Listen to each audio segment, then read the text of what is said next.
Assalamualaikum warahmatullahi wabarakatuh. Kembali lagi bersama saya Mia Samaratul Karomah. Di sini saya akan melanjutkan video saya yang pertama, yaitu sekarang akan membahas variabel sel dan cara menggunakan kutipan. Kita langsung saja buka VirtualBox kitanya. Kita klik password kita, masukkan dan login. Kita klik application, aksesoris dan terminal.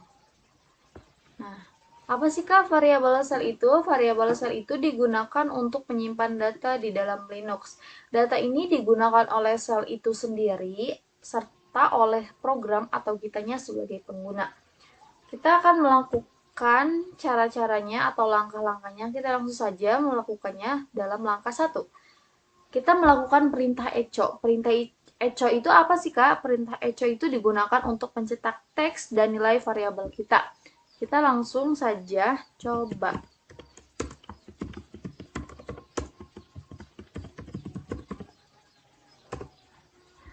Perlu diingat, dalam program ini huruf kapital dan tidaknya itu sangat berpengaruh ya.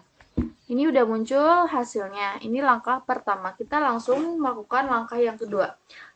Langkah yang kedua ini, variabel ini untuk menentukan berapa banyak perintah sebelumnya untuk disimpan dalam karakter riwayat. Ini ada home, ada path, ada histicide. Kita coba yang histicide. Coba kita gabungkan dengan yang echo.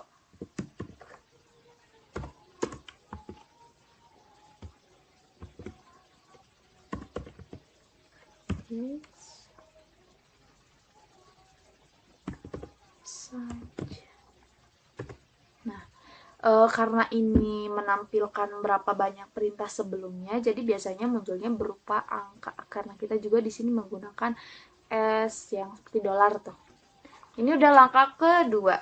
Kita melakukan langkah yang ketiga, yaitu variabel path. Variabel ini digunakan untuk mencari lokasi perintah kita. Misalnya, setiap direktori yang tercantum di atas akan dicari saat kita menjalankan perintah. Kita coba aja, langsung kita gabungkan dengan yang echo.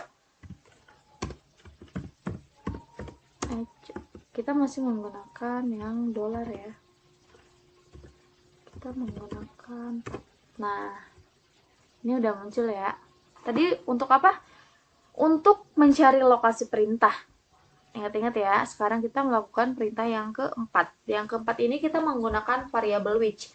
Variabel which ini untuk menentukan apakah ada file yang dapat dieksekusi. Hal ini biasanya berupa tanggal yang terletak di dalam direktori kita. Kita menggunakan variabel which.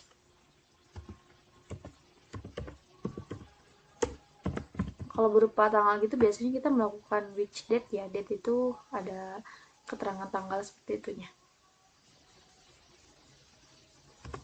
Nah, ini udah ada ya.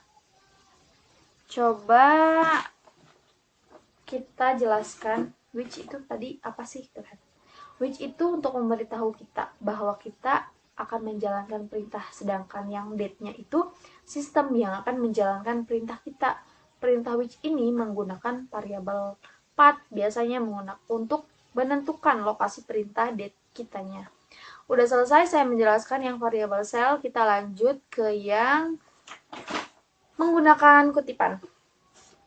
Kutipan itu yang seperti kita kenal itu ada 3 nggak sih?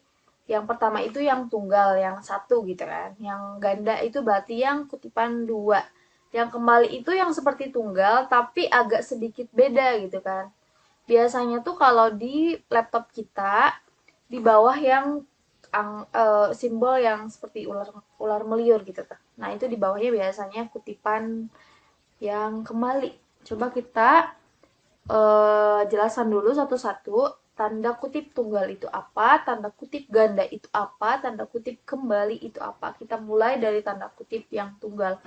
Tanda kutip tunggal ini digunakan untuk melindungi string atau urutan karakter agar tidak diubah oleh sel sehingga string dapat ditafsirkan oleh perintah sebagai parameter untuk mempengaruhi cara perintah dijalankan. Yang kedua yaitu tanda kutip ganda.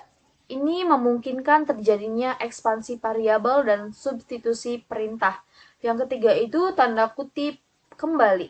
menyebabkan substitusi perintah yang memungkinkan perintah dieksekusi dalam baris perintah lain. Kita langsung saja melakukan percobaannya. Kita menjalankan perintah date dalam baris yang ecot tadi, tapi menggunakan tanda kutip kembali. Coba kita menggunakan ecot.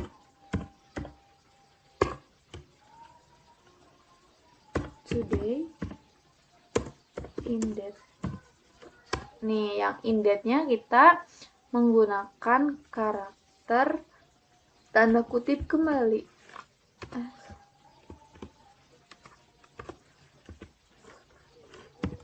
Date. Enter. Nah, ini udah date kan tadi untuk menampilkan ininya kan. Sekarang kita menggunakannya tanggal-tanggal berapa. Nih, udah kelihatan. Nah, jadi kalau untuk yang menggunakan kutipan, saya hanya ingin menjelaskan tentang atau mencoba yang tanda kutip kembalinya. Cukup sekian video penjelasan tugas-tugas yang dosen saya berikan. Kurang lebihnya saya mohon maaf. Wabillahi taufiq wal hidayah. Wassalamualaikum warahmatullahi wabarakatuh.